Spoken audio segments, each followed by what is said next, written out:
नमस्कार दोस्तों, राधे राधे, जय श्री कृष्णा। आप सभी का स्वागत है हमारे YouTube चैनल पर। तो दोस्तों, आज हम आपको सुनाने जा रहे हैं भैया दूज की कथा। दोस्तों, आपसे एक छोटी सी रिक्वेस्ट है, यदि ये कथा पसंद आए तो वीडियो को लाइक करें, दोस्तों के साथ शेयर कर दें। दोस्तों, चलिए कथा को प्रारंभ करते हैं। एक बूढ़ी माई थी, उसके 7 बेटे और एक बेटी थी। बेटी की शादी हो चुकी थी। जब भी उसके बेटे की शादी होती, फेरों के समय एक नाग आता और उसके बेटे को डस लेता था। बेटी की वहीं पर मृत्यु हो जाती और बहू विधवा हो जाती थी। इस तरह उसके 6 बेटे मर गए। 7वें की शादी होनी बाकी थी। इस तरह अपने बेटों के मर जाने के दुख से बूढ़ी माई रो रो कर अंधी हो गई थी।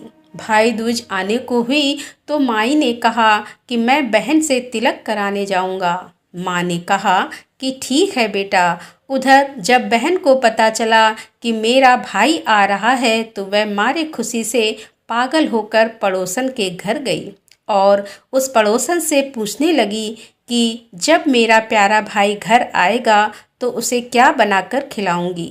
तब पड़ोसन उसकी खुशी को देखकर उससे जल भुन गई और कह दिया कि दूध से रसोई लीप लेना और घी में चावल पका लेना। बहन ने ऐसा ही किया। उधर भाई जब बहन के घर जा रहा था तो उसे रास्ते में एक सांप मिला। सांप उसे डसने को हुआ।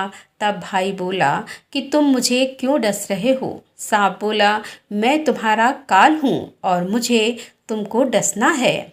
भाई ने कहा कि मेरी बहन मेरा इंतजार कर रही है। जब मैं तिलक करा लूं और वापस लौटूंगा तब तुम मुझे डस लेना। सांप ने कहा कि भला आज तक कोई अपनी मौत के लिए लौट के आया है जो तुम वापस आओगे।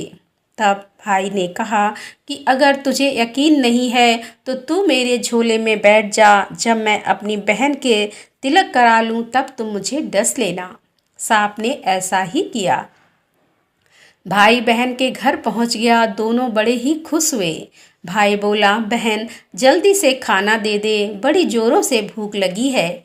बहन क्या करे, ना तो दूध की रसोई से सूखे और ना ही घी में चावल पके। भाई ने पूछा कि बहन इतनी देर क्यों लग रही है, तू क्या पका रही है।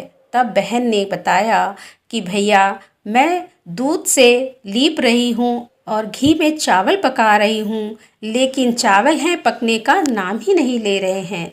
तब भाई बोला कि पगली, कहीं घी में भी चावल पके हैं या दूध से कोई रसोई लीपे है। गोबर से रसोई लीप और दूध में चावल पका। तब बहन ने ऐसा ही किया। खाना खा के भाई को बहुत जोर से नींद आने लगी। इतने में बहन के बच्चे आ गए और बोले कि मामा मामा हमारे लिए आप क्या लाए हो। भाई बोला, मैं तो कुछ भी नहीं लाया हूँ। बच्चों ने वह झोला ले लिया जिसमें सांप था। जैसे ही उसे खोला उसमें से हीरे का हार निकला। बहन ने कहा कि भैया तुमने बताया नहीं कि तुम मेरे लिए इतना सुंदर हार लेकर आए हो। भाई बोला, बहन तुझे पसंद है तो तू ले ले, मुझे हार का क्या करना। अगले दिन भाई बोला, अब मुझे जाना है, मेरे लिए खाना रख दे। बहन ने उसके लिए लड्डू बना के एक डब्बे में रख दिए। भाई कुछ दूर जाकर थककर एक पेड़ के नीचे सो गया। उधर बहन के जब बच्चों को जब भूख लगी तो माँ से कहा कि खाना दे दो। माँ ने कहा खाना अभी बनने में देर है। तो बच्चे बोले कि मामा को जो रखा है वही दे दो। तो वह बोली कि लड्डू बनाने के लिए बाजरा पीसा था, वही बचा पड़ा है, चक्की में जाकर खा लो। बच्चों ने देखा कि चक्की में तो सांप की हड्डियां पड़ी हैं। यही बात माँ को आकर बताई तो वह बावड़ी सी होकर भाई के पीछे भागी। रास्ते भर लोगों से पूछती कि किसी ने मेरा गैल बाटोई देखा है, किसी ने मेरा बावड़ा सा भाई देखा है। तब एक ने बताया कि कोई लेटा तो है पेड़ के नीचे, देख ले वही तो नहीं है। भागी भागी पेड़ के नीचे पहुंची, अपने भाई को नींद से उठाया और भैया भैया कहीं तूने मेरे लड्डू तो नहीं खाए। भाई बोला, ये ले तेरे लड्डू, नहीं खाए मैंने, ले दे के लड्डू ही तो दिए थे। उसके भी पीछे पीछे आ गई। बहन बोली, नहीं भाई तू झूठ बोल रहा है, ज़रूर तूने खाया है, अब तो मेरे साथ चलूँगी। भाई बोला कि तू ना मान रही है तो चल फिर। चलते चलते बहन को प्यास लगती है और वह भाई को कहती है कि मुझे पानी पीना है। भाई ने कहा कि अब मैं यहाँ तेरे लिए पानी कहाँ से लाऊं? देख, दूर कहीं चील उड़ रहे हैं और जहाँ पर चील है वहाँ शायद तुझे पानी मिल जाए।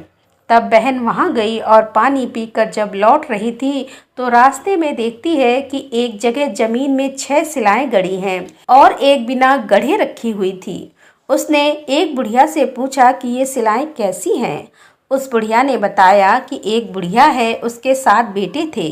6 बेटे तो शादी के मंडप में ही मर चुके हैं, तो उनके नाम की ये सिलाएं जमीन में गड़ी हैं। अभी 7वें की शादी होनी बाकी है। जब उसकी शादी होगी तो वह भी मंडप में ही मर जाएगा, तब वह 7वीं सिला भी जमीन में गड़ जाएगी। यह सुनकर बहन समझ गई कि ये सिलाएं किसी और की नहीं बल्कि उसके भाइयों के नाम की हैं। उसने उस बुढ़िया से अपने 7वें भाई को बचाने का उपाय पूछा। बुढ़िया ने उसे बतला दिया कि वह अपने 7वें भाई को कैसे बचा सकती है। सब जानकर वह वहां से अपने बाल खुले करके पागलों की तरह अपने भाई को गालियां देती हुई चली। भाई के पास आकर बोलने लगी, तू तो जलेगा, कुटेगा, मरेगा। भाई उसके ऐसे व्यवहार को देखकर चौंक गया और उसे कुछ समझ नहीं आया। इसी तरह दोनों भाई बहन माँ के घर पहुँच गए। थोड़े समय के बाद भाई के लिए सगाई आने लगी। उसकी शादी तय हो गई।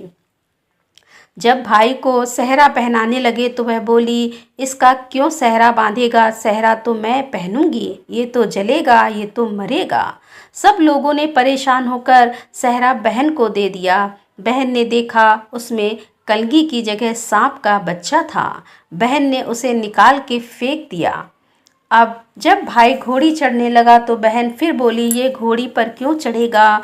घोड़ी पर तो मैं बैठूंगी, ये तो जलेगा, मरेगा, इसकी लाश को चील कौवे खाएंगे। सब लोग बहुत परेशान, सबने उसे घोड़ी पर चढ़ने दिया। अब जब बारात चलने को हुई तब बहन बोली, ये क्यों दरवाजे से निकलेगा? ये तो पीछे के रास्ते से जाएगा, दरवाजे से तो मैं निकलूंगी। जब वह दरवाजे के नीचे से जा रही थी तो दरवाजा अचानक गिरने लगा। बहन ने एक ईंट उठाकर अपनी चुनरी में रख ली। दरवाजा वहीं का वहीं रुक गया। सब लोगों को बड़ा अचंभा हुआ। रास्ते में एक जगह बारात रुकी तो भाई को पीपल के पेड़ के नीचे खड़ा कर दिया। बहन कहने लगी, ये क्यों छांव में खड़ा होगा? ये तो धूप में खड़ा होगा, छांव में तो मैं खड़ी होंगी। जैसे ही वह पेड़ के नीचे खड़े हुई पेड़ गिरने लगा। बहन ने एक पत्ता तोड़कर अपनी चुनरी में रख लिया। पेड़ वहीं का वहीं रुक गया। अब तो सबको विश्वास हो गया कि ये बावली कोई जादू टोना सीख कर आई है, जो बार बार अपने भाई की रक्षा कर रही है। ऐसे करते करते फेरों का समय आ गया। जब दुल्हन आई तो उसने दुल्हन के कान में कहा, अब तक तो मैंने तेरे पति को बचा लिया, अब तू ही अपने पति को और साथ ही अपने मरे हुए जेठों को बचा सकती है। फेरों के समय एक नाग आया।